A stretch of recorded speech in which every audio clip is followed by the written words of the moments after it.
नमस्कार, मैं हूं शिवम यादव। आप सभी का बहुत स्वागत है पीपल वर्सेस पॉलिटिक्स। अभी हाल ही में त्यौहार खत्म हुए हैं। दिवाली और छठ का त्यौहार खत्म हुआ। हमने जो तस्वीरें देखी इस त्यौहार पर चौंकाने वाली होती हैं। जब भी त्यौहार होते हैं या लोगों की आवाजाही बढ़ती है तो ऐसा लगता है कि सरकार की पूरी व्यवस्था फेल हो गई। हम या हमारे अपने घरों तक पहुंचे, किन मुसीबतों में पहुंचे, ये हमने देखा। त्योहारी सीजन के दौरान रेलवे स्टेशनों पर हिंसा और भगदड़ भारत की लाइफलाइन की असल हकीकत की ओर इशारा करती है। चलिए, आज के कार्यक्रम में हम ये समझने की कोशिश करते हैं कि कैसे रेलवे कोलैप्स कर रहा है। शुरुआत 3 जून से करूंगा, जब प्रधानमंत्री नरेंद्र मोदी को मुंबई वंदे भारत एक्सप्रेस को हरी झंडी दिखाने वाले थे। लेकिन इससे एक रात पहले भारत के इतिहास में सबसे बड़ा रेल हादसा हुआ। बालासोर में, आपको याद होगा वो तस्वीरें, दर्दनाक तस्वीरें। ओडिशा के बालासोर में किस तरह से 3 ट्रेनों के आपस में भिड़ने से 290 लोगों की मौत हो गई और करीब करीब 900 लोग इस रेल हादसे में जख्मी हुए थे। आप सोच रहे होंगे कि मैं इस हादसे का जिक्र क्यों कर रहा। दरअसल गोवा मुंबई ट्रेन को आखिरकार जून में जब आधिकारिक सोशल मीडिया हैंडल पर धूमधाम से नरेंद्र मोदी ने हरी झंडी दिखाई, इस घटना के बाद, जो वंदे भारत ट्रेनों के लिए एक नियमित सुविधा है, तो सरकार ने इसकी उच्च गति को काफी प्रचारित किया। हालांकि सोशल मीडिया यूजर्स से बताया कि उसी रूट पर उड़ानों की टिकट सस्ती कीमतों पर उपलब्ध थे और वंदे भारत महंगी कीमतों पर यात्रियों को पहुंचा रही थी, यानी मुंबई गोवा के बीच। बालासोर में भीषण दुर्घटना और वंदे भारत ट्रेनों की असाध्यता मोदी सरकार के तहत रेलवे में गलत प्राथमिकताओं की ओर इशारा करती है। उदाहरण, रेलवे के आधुनिकीकरण के लिए वंदे भारत ट्रेनों जैसी पहल को बढ़ावा दिया जा रहा है, लेकिन ये सुरक्षा, वक्त की पाबंदी, सीटों की उपलब्धता और राजस्व सृजन जैसी बुनियादी महत्व के मामलों की अनदेखी की कीमत पर हो रहा है। और इसको मैं साबित करूंगा इस कार्यक्रम। पिछले हफ्ते चिंताएं तब सामने आई जब त्योहारी सीजन के दौरान कई लोग अपने घरों को वापस चले और नहीं पहुंच पाए। ट्रेनें रद्द होने की वजह से हिंसा की खबरें आईं। कई यात्रियों ने भीड़भाड़ की शिकायत की। सूरत स्टेशन पर ट्रेन में चढ़ने के दौरान मची भगदड़ में एक शख्स की मौत हो गई। मैं खुद हैदराबाद से लखनऊ आ रहा था। मैंने खुद इस तरह की समस्याओं का सामना किया। 20 घंटे तक मैंने पानी और खाना नहीं पिया। तो सवाल यह है कि क्या मौजूदा सरकार ने भारतीय रेलवे की हालत खराब कर दी है, उसको बर्बाद कर दिया है, और भारतीय रेलवे जो लाइफलाइन कही जाती है वो कोलैप्स कर रही है। अगस्त में संसद में पेश हुई कैग की एक रिपोर्ट में कहा गया कि भारतीय रेलवे की वित्तीय स्थिति 2021-22 में बेहद चिंताजनक रही, क्योंकि इसका जो परिचालन है वो 107.39% पहुंच गया, जो अब तक का सबसे खराब परिचालन है। यानी रेलवे ने 100 रुपए कमाने के लिए 107 रुपए खर्च किए हैं। यानी अगर रेलवे 100 रुपए कमाता है तो 107 रुपए उसको खर्च करने पड़ते हैं। सरकार ने कोविड-19 महामारी के वजह से खराब राजस्व का परिचालन अनुपात बताया था, लेकिन डेटा से यह पता चलता है कि 2016-17 में ही अनुपात बिगड़ने लगा था, यानी मोदी जी के आने के बाद से। ये आंकड़े कह रहे हैं। और हकीकत यह है कि 2018-19 के बाद से ये अनुपात बिल्कुल भी बेहतर नहीं हुआ। ये लगातार 100 से ऊपर रहा। यानी 100 रुपए अगर रेलवे कमाता है तो उसको 100 रुपए से ज्यादा ही खर्च करने पड़ते हैं हर सूरत, चाहे उसको लेकर कितना भी ढिढोरा क्यों ना पीटा जाए। रेलवे के वही खातों पर बारीकी से अगर आप नजर डालेंगे तो यह पता चलता है कि पर्याप्त राजस्व अधिशेष पैदा करने में विफलता इसकी खराब वित्तीय हालत की ओर इशारा करती है। यात्री और माल ढुलाई सेवाओं में होने वाली कमाई जो होती है वो रेलवे की आय का प्राथमिक स्रोत है। सेंट्रल बजट, आम बजट के अनुसार 2023-24 में रेलवे को अपनी राजस्व प्राप्तियों का 94% इन सेवाओं से अर्जित करने की उम्मीद है। लेकिन क्या यह संभव हो पाएगा? हालांकि जो PRS लेजिस्लेटिव रिसर्च है उसका विश्लेषण चौंकाने वाला है। उसका विश्लेषण ये कहता है कि माल ढुलाई सेवाओं में कमाई से होने वाले मुनाफे में 16-17 और 20-21 के बीच तेजी से गिरावट आई है, और इस दौरान यात्री सेवाओं से घाटा लगातार खराब हुआ है। रेलवे माल ढुलाई सेवाओं ने अपने मुनाफे का इस्तेमाल यात्री सेवाओं पर सब्सिडी देने के लिए किया, और एक साथ 2 रुझानों ने उस घाटे को बढ़ा दिया जिसे पाटने की जरूरत है। राजस्व अधिशेष उत्पन्न करने में विफलता की वजह भारतीय रेलवे महत्वपूर्ण निवेश करने में असमर्थ हो गया है। यानी जब उसको कमाई नहीं हो रही है तो वो निवेश कैसे कर। रेलवे सुरक्षा के लिए समर्पित एक कॉर्पस फंड है जिसे 2017-18 में स्थापित किया गया था।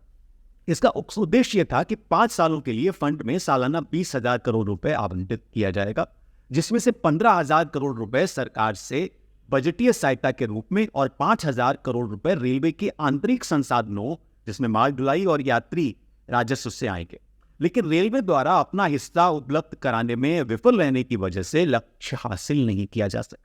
पीआरएस लेजिस्लेटिव रिसर्च जो आंकड़े जमा करता है उससे यह पता चलता है कि 17-18 और 2022-23 के बीच रेलवे ने सिर्फ 4,225 करोड़ रुपए दिए इस फंड। इसके अलावा 2022 की जो कैट की रिपोर्ट है उसके अनुसार वाउचर की जांच से यह पता चलता है कि फंड से 48.21 करोड़ रुपए का इस्तेमाल फुट मसाजर, क्रॉकरी, बिजली के उपकरण, फर्नीचर, शीतकालीन जैकेट, कंप्यूटर, एक्सेलेटर खरीदने, उद्यान विकसित करने, निर्माण करने के लिए किया गया था। शौचालय, वेतन और बोनस का भुगतान और एक झंडा लगाने के लिए किया गया। ये सब इस फंड से किया गया। अब सोचिए कि क्या प्राथमिकताओं में है।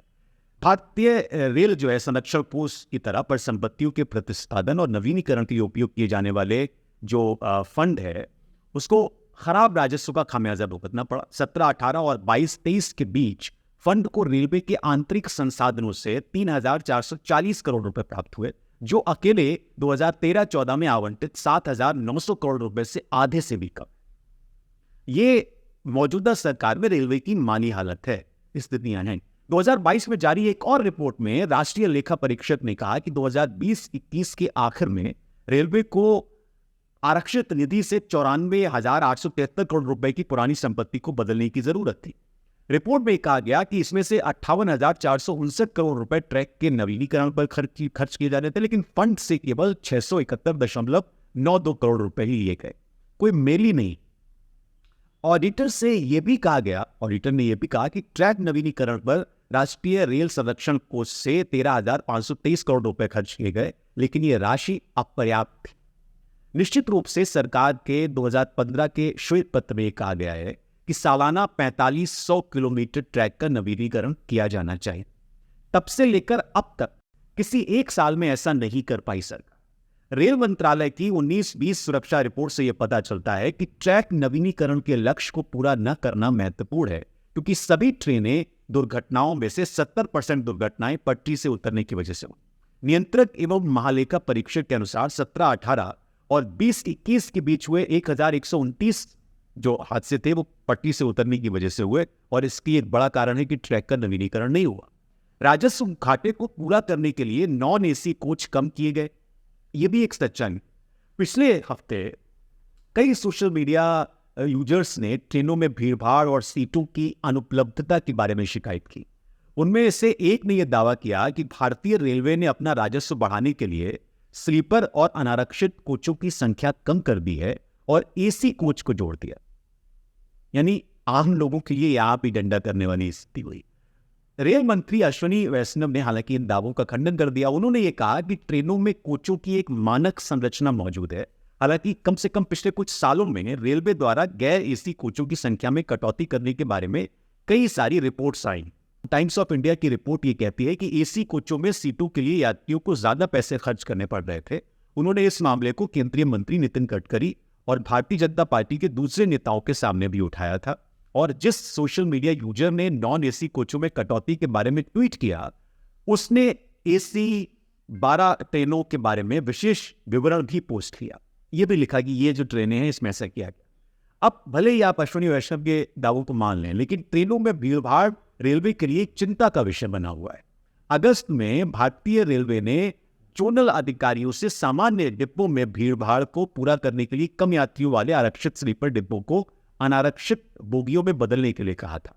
जुलाई में रेलवे के वरिष्ठ अधिकारियों ने द हिंदू को यह बताया कि गैर एसी कोचों में कटौती के अलावा भीड़भाड़ का एक और कारण यह था कि पूरी तरह से अनारक्षित जनसाधारण ट्रेनों को महामारी के बाद बंद कर दिया गया था, क्योंकि उन्हें घाटे में चलता हुआ माना जा रहा। अधिकारियों ने यह भी कहा कि रेलवे ने कई यात्री ट्रेनों को एक्सप्रेस ट्रेनों में बदल दिया है, ये जानते हुए भी कि उन्हें उच्च गति पर चलाना और उन मार्गों पर समय की पाबंदी बनाए रखना एक मुश्किल काम है जो पहले से ही जाम थे।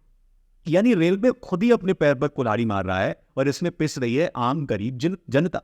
नियंत्रक एवं महालेखा परीक्षक ने भी ये समयबद्धता को भारतीय रेलवे में एक समस्या पाया, क्योंकि पिछले साल अप्रैल में संसद में रखे गए ऑडिट में यह पाया गया कि समय पर चलने वाली मेल और एक्सप्रेस ट्रेनों की संख्या 2012-13 में 80% से घटकर 79% के आसपास आ गई। इसलिए माना गया कि 2012-13 में करीब करीब 80% गाड़ियां समय पर चलती थी, जो 2% घट गई, यानी 69.23% रह गई। 18-19 में ऐसा तब हुआ जब भारत में ट्रेन को टर्मिनेटिंग स्टेशन पर 15 मिनट की देरी के बाद देरी से चलने वाला माना जाता है। ये यूनाइटेड किंगडम, जर्मनी, रूस और जापान जैसे देशों की तुलना में ज्यादा आरामदायक सीमा है। ऑडिटर ने ये नोट किया था। अभी हाल ही में टाइम्स ऑफ इंडिया ने यह बताया एक रिपोर्ट में कि भारत में यात्री ट्रेनों की औसत गति में पिछले साल की तुलना में 5 किलोमीटर प्रति घंटे से ज्यादा की गिरावट आई। मालगाड़ियों की जो औसत गति है उसमें 6 किलोमीटर प्रति घंटे से ज्यादा की गिरावट आई, यानी वो कम हो गई। यहां तक कि सरकार की जो प्रमुख वंदे भारत ट्रेन है, जिसका खूब ढिढोरा सरकार पीट रही है, वो 110 किलोमीटर प्रति घंटे से चल रही है, जबकि वो 130 किलोमीटर प्रति घंटे से चलने के लिए डिजाइन की गई। 100 किलोमीटर प्रति घंटे की औसत गति को छूने में भी वो अभी तक विफल रही। अधिकारियों ने दी हिंदू को बताया कि अगर पटरियां उचित स्थिति में नहीं है तो ट्रेनों का एक विशेष गति से चलना सुरक्षित नहीं है, यानी पटरियों का नवीनीकरण बहुत जरूरी। ऐसा लगता है कि भारतीय रेलवे एक कठिन तरीके से सीख रहा है कि हाई स्पीड ट्रेनों को चलाने की तुलना में उन्हें बनाना आसान, खासकर अगर वो बाकी नेटवर्क की कीमत पर आए। तो ये आप जरूर सोचिए कि किस तरह से भारतीय रेलवे एक तरीके से कोलैप्स हो रहा है और सरकार चुप्पी साधे हुए बैठी। बहुत शुक्रिया ये कार्यक्रम देखने के लिए।